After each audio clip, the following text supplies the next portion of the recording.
Happy New Year 2024. I am so glad that you are here listening to this episode of the Work in Progress podcast. And at this time of year, one thing we can't deny is that New Year resolutions are alive. And not only are they alive, they are also elusive, but they are resilient as well. Resilient because they come around this time of year. We make them, we break them, they disappear. Sometimes we say, we'll never make resolutions again and they don't work and whatever other negative things we throw at them. But guess what? They show up again at the beginning of the year and we do the thing all over again. But this is not an episode about bashing New Year resolutions, but it is an episode about encouraging you if you've made them or you are in the process of making them. Because like I said in my book, you are to be respected if you are making New Year resolutions. And in the previous episode, I promised that I would give you my experience with New Year resolutions. And so here we go. Most of the research that I have read shows that among the top things that people make resolutions about are fitness, finance, and family. And that less than 10% of the people who make resolutions achieve their resolutions. And for a long time, I was among the 90% of the people who consistently fail at their resolution to lose weight. So that fitness category has been a thorn in the flesh for me. And the thing is, it's not because I did not have smart goals. In fact, my goals were very well articulated. And what I realized this past year, 2023, when I started moving towards my desired weight, when I started making progress in the journey of weight loss, I realized where my failure was coming from. And as you may have guessed, it came from a lack of follow-through. All right? And I think a lot of people struggle with follow-through. And what I came to realize is that this lack of follow-through is thanks to what I call the unholy alliance of the three I's. And that is indiscipline, inconsistency, and ignorance. All right? Indiscipline, inconsistency, and ignorance. In fact, I was kidding myself and saying that the only consistency that I've had in that area in a long time was with regard to making the resolutions and breaking them, hence being among the 90% who did not achieve success. But that changed. And what made the change for me?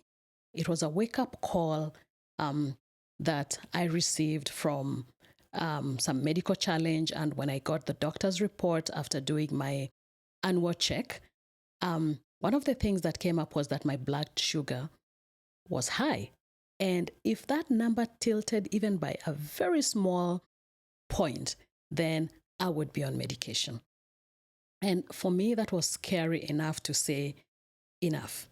I am getting rid of this weight.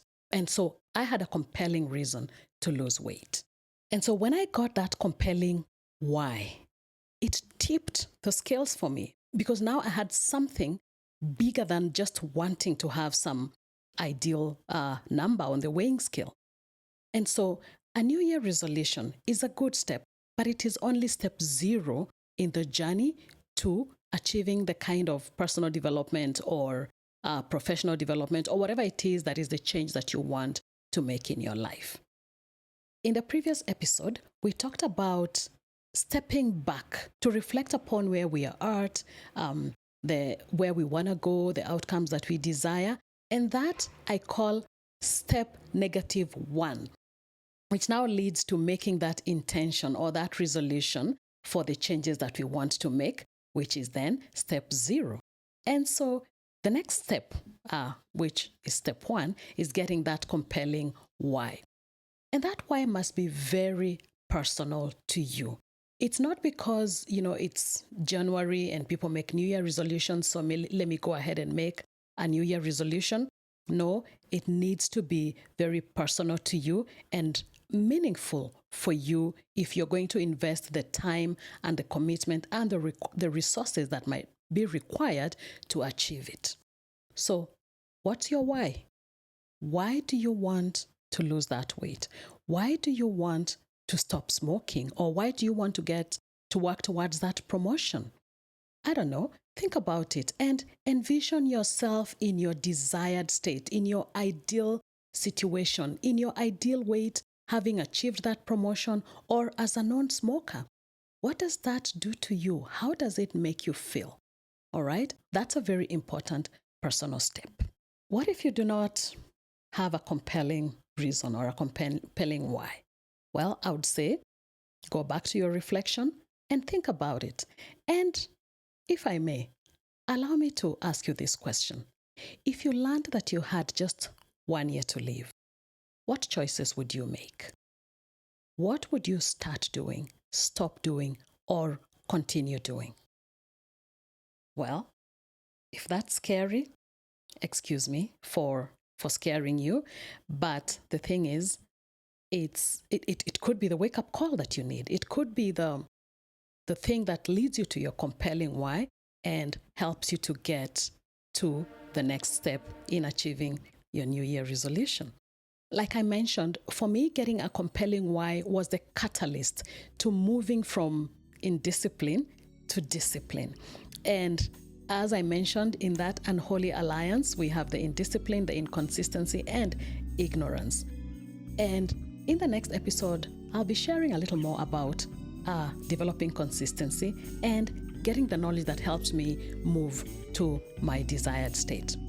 In the meantime, I wish you a reflective week, keep shining, and see you on the next episode.